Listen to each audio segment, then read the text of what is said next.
चर्चा में मानवा लागत नइखे, भरल बे मन में पाप। शिव गुरु कहाँ से मिली है ना, कि शिव गुरु कहाँ से मिली है ना, कि जे कर मन में नइखे साफ। शिव गुरु कहाँ से मिली है ना, कि जे कर मन में नइखे साफ। शिव गुरु कहाँ से मिली है ना।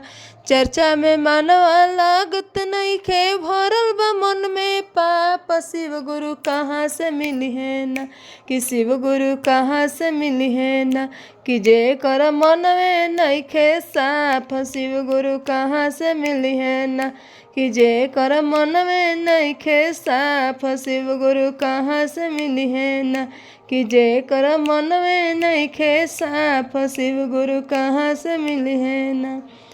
हम लोग गायिका विभा पांडे, बक्सर जिला से। वालों के कैसन वीडियो चाहे रो लोग हमारा कमेंट में बताएं। जो हम हर तरह के मांगलिक गीत गावेनी। हर हर महादेव।